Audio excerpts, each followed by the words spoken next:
Então, o que dizem que Jesus disse, olha, é chegado a vós o reino. Que reino que eles esperavam?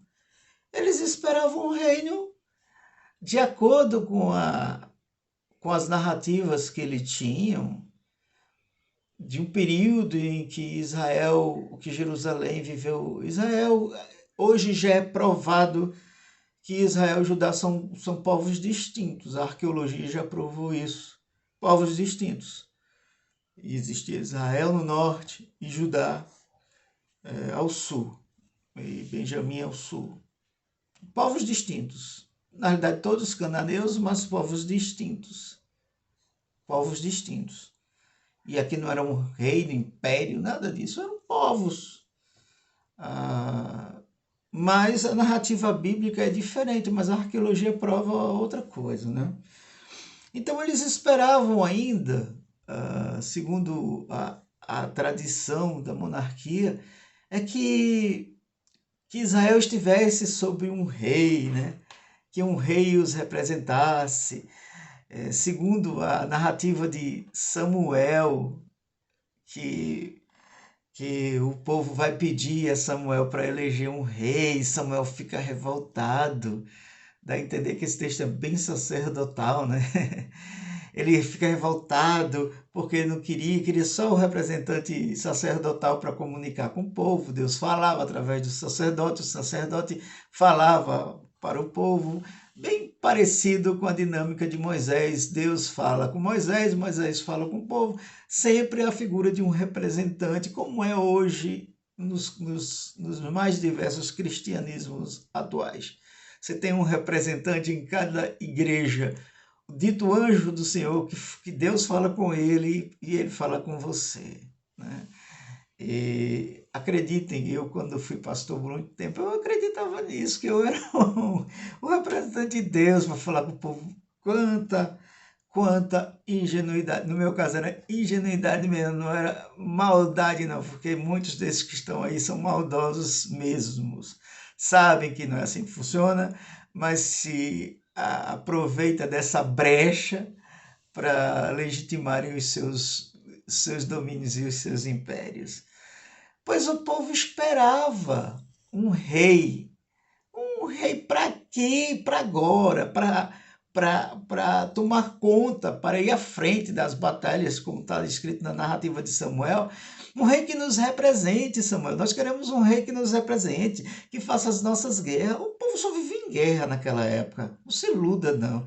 Era uma batalha pela sobrevivência, era briga constante, né?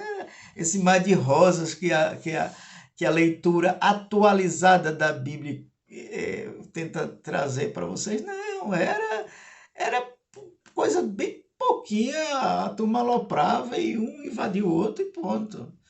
Bastava uma safra estar ruim e saber que os outros tinham grãos. Ia lá e saqueava. Pronto, era ponto, era assim. Era assim. Então, eles acham, mas nós queremos um rei que vai lá, que enfrente as nossas batalhas, nossas guerras e que nós saiamos vitoriosos. Não. Essa é a dinâmica da vida. O povo de Israel, muito parecido com todos aqueles do Oriente Próximo. Eles queriam um representante que pudesse ser a voz, né, da nação.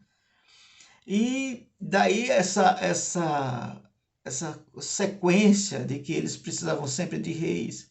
E aí começa com Saul, aí depois passa para Davi, aí depois passa para Salomão, aí depois passa para o seu filho Roboão e desanda mesmo. E Jerusalém é invadida, é levada pelos babilônicos, houve um monte de outras invasões anteriores, Egito, Assíria, um monte. Então, mas na Babilônia o povo é destruído, vai passar um tempo no exílio, a elite, a família real passa, depois volta os camponeses, os pobres, estavam na terra, muito bem obrigado, sem rei para ter que pagar imposto, estavam felizes da vida. Plantava e comia, não tinha que dar nada, né, para ninguém, como é a dinâmica de se ter um governo, né? Todo governo, para existir, precisa de imposto. Olha o nosso governo, quanto de imposto que pagamos, olha a carga tributária que é, e olha o povo como vive hoje. Muitos na linha da miséria, da extrema pobreza. Imagina antigamente. Então o povo vivia nisso. Então o povo queria esse rei, então se criou nessa cultura e dinâmica de que nunca ia faltar um rei sobre Israel. E eles esperavam um segundo que estava dito que ia assumir o trono de Davi. Cara, acabou. Acabou, não teve mais rei. É história. Pega um bom livro de história e vai ver. Não houve mais, não há rei em Jerusalém, em Israel. Ah, mas a Bíblia fala que no futuro nós teremos rei. Gente, é tudo para o futuro. Nada é para o aqui e agora. O que está dito de Jesus era para o aqui e agora. É chegado. Não é chegará. O verbo é no presente. É chegado a vocês o reino. Mas, de fato, esse reino existiu? Não. Ficaram debaixo da servidão do Império Romano, como estiveram sobre a servidão do Império Grego anterior, como tiveram sobre o domínio dos persas anteriormente, como tiveram sobre o domínio dos babilônicos anteriormente. Como povo com uma identidade, viveram sobre a servidão. E eles queriam um rei que tomasse a frente. É disso que se trata esse texto de Jesus, um rei. Eles queriam um rei que se assentasse sobre a cadeira, o trono de Jerusalém, de Israel, e reunificasse o povo. Tudo que está dito de Jesus era chegado aqui e agora, o meu reino é aqui. O meu reino, se o meu reino, lá no episódio do Getsemane, se eu quisesse, né? Eu ia chamar um monte de anjo aqui para tomar de conta e modificar. Já é uma outra história na boca do Jesus, né? Que aí já é. Só não vê quem não quer. O que está dito desse Jesus é que o reino era aqui e agora, que ia ser mudado. Anos 70, Roma passa a espada em Israel e nada. Aí o Paulo consegue fazer esse benefício de jogar tudo para um futuro. Tudo para um futuro. Paulo entendia muito bem a dinâmica. Paulo entendia a dinâmica das coisas. Tanto é que ele diz, olha gente, se submeta à autoridade. E ele está falando aqui de Calígula, está falando de Nero. Olha as autoridades maravilhosas, né? Há registros históricos sobre Nero, sobre Calígula. Vai ver um pouquinho para entender quem eram esses imperadores. Era o que Paulo está dito ali de Paulo, né? Gente, se submeta à autoridade, porque a autoridade foi constituída. Deus, aqui é a minha palavra sobre o que Paulo está dizendo. Deus levantou Nero e levantou Calígula. E Nero e Calígula não trazem em vão a sua espada, se submetam aos cristãos, a Nero e a Calígula. Dá para imaginar isso? Se tomar por base que o reino de Deus é justiça, paz, e isso está dito que foi Paulo que disse, justiça, paz e alegria.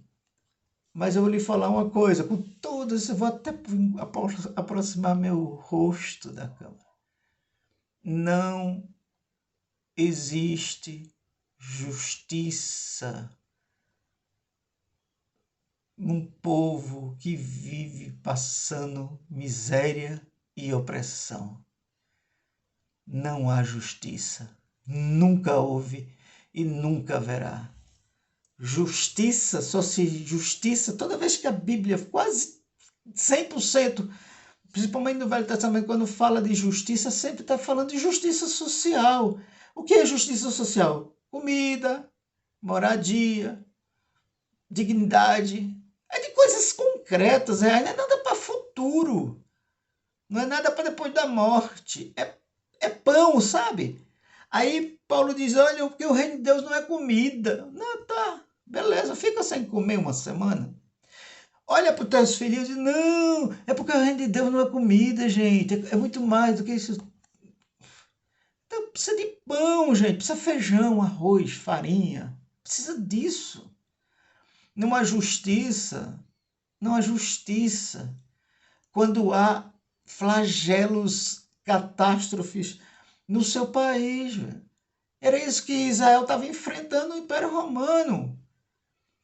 A opulência do Império Romano era assim, era devastadora. A opulência, para se manter aquele império, era muito imposto. Era muito imposto. Tanto é que depois de todos esses desmandos, Roma se esfacela. Porque não dá conta, cara. Chega uma hora que rompe. A coisa rompe, não aguenta. É insustentável. Aí o Paulo diz, olha, não, vocês se submetam. Aqui, minhas palavras. Submetam a Nero, submetam a Calígula, se submetam a qualquer imperador que seja. Vespasiano, se submetam, eles trazem... Eles não foram constituídos por Deus. Se submetam a toda... E a igreja hoje faz essa leseira que Paulo continua falando, né?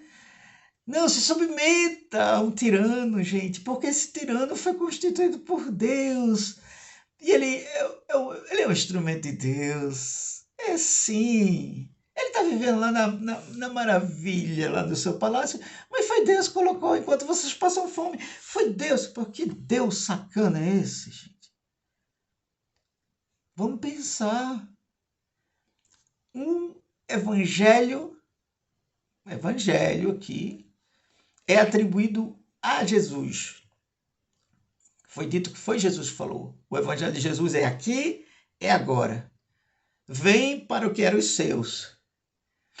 No caso da mulher Sírio-Fenícia, não, nem vou para lá, porque Deus me mandou para os filhos dele. Era só para o povo de Israel. Era para aqui e para agora, era para aqui e para agora. Há relatos claros, quando disse assim, alguém disse lá na narrativa, falando da volta dele, ele disse, mas se eu quiser que esse fique vivo, pronto, aí se espalhou. Não, ele disse que esse aqui vai ficar vivo até a vinda dele. Era para aqui agora. Paulo transforma o evangelho para um futuro, para um pós-morte. Mas aí é fácil, né? Eu vou dar uma profecia para vocês para o futuro. No futuro, vocês serão muito ricos depois da morte de vocês. Eu não vou estar aqui. Você não vai ter acesso a mim depois da morte. É muito fácil falar isso. Olha, depois da sua morte, não se... Aguenta o perrengue que você está passando, mas porque depois da sua morte vai ser tão bom, tão bom, tão bom, que você nem imagina. É fácil falar isso. O povo precisava de pão, comida, libertação da opressão do Império Romano, como foram dos outros impérios. O menos ruim foi os persas, né? Mas mesmo assim era um império. Então são dois evangelhos. Um atribuído a Jesus aqui e agora, outro evangelho atribuído a Paulo, futuro. Tudo é futuro para Paulo. Tudo.